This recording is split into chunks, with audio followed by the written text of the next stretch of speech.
রাতের ডিনারে এরকম চিকেন ভর্তার সঙ্গে রুটি বা পরোটা জাস্ট জমে ক্ষীর। Welcome back to my channel Sangbartika's kitchen. প্রথমে গ্যাস জ্বালিয়ে কড়াই বসে তাতে 1 গ্লাস জল দিয়ে রাখা মাংসগুলোকে দিয়ে দিচ্ছি। আমি মাংসগুলো অলরেডি ছোট ছোট করে কেটে নিয়েছি। এবার একটু লবণ দিয়ে আমি ঢাকা চাপা দিয়ে দেবো 10 মিনিটের জন্য। এই সময় গ্যাসের ফ্লেমটা কিন্তু বাড়িয়ে দিতে হবে। একটা মিক্সিং জারে আমি একটা বড় সাইজের পেঁয়াজ, আদা, রসুন আর একটা গোটা টমেটো গ্রাইন্ড করে নেব। এদিকে আমার মাংসটাও সেদ্ধ হয়ে গেছে। ডিশে আমি মাংসগুলো তুলে নিলাম। এবার দুটো কাঁটা চামচের সাহায্যে মাংসগুলো ধীরে ধীরে এভাবে ছিঁড়ে ছিঁড়ে দিতে হবে। তোমরা চাইলে এটা হাত দিয়েও করে নিতে পারো। এদিকে আমি প্যান বসিয়ে গরম করে তাতে আমি দিয়ে দিচ্ছি মাস্টার্ড অয়েল। তেল গরম করে তাতে আমি দিয়ে দিচ্ছি 5 ফোড়ন। দিচ্ছি পেঁয়াজ, রসুন, আদা বাটার এই মিক্সচারটা।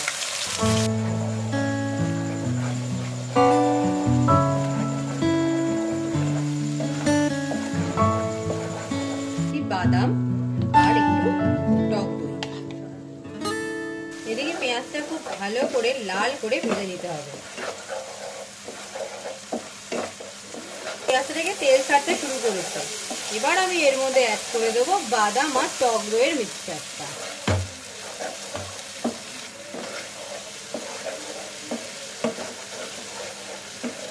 এবার আমার মশলাটা কষে গেছে।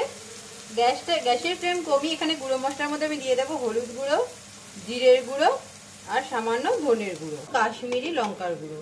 খুব ভালো করে মিক্স করতে হবে। এবার আমি গ্যাসের ফ্লেমটা একটু বাড়িয়ে দিচ্ছি।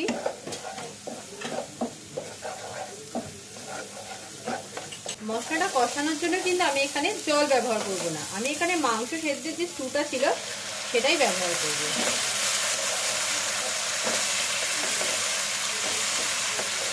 মশলাটা পুরো কষে গেছে। দেখো মশলা থেকে অলরেডি তেল ছাড়তে শুরু করে দিয়েছে।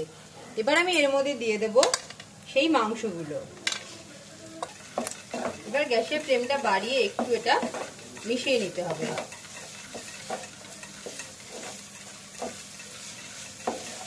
এখানে পুরো রান্নাটায় জল ব্যবহার করা যাবে না। জলের পরিবর্তে এখানে আমরা মাংসের স্টুটাই ইউজ করব।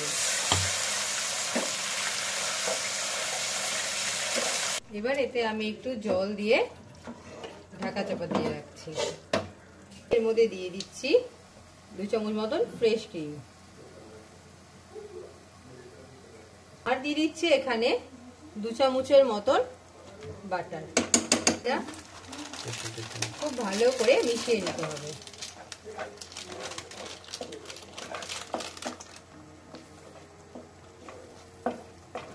দেবো একটু কাসুরি মেথি পাতা। মেথি পাতাটাকে একটুখানি 2 হাতের সাহায্যে একটু মুছড়ে নিয়ে তারপর ওপর দিয়ে ছিটিয়ে দিতে হবে।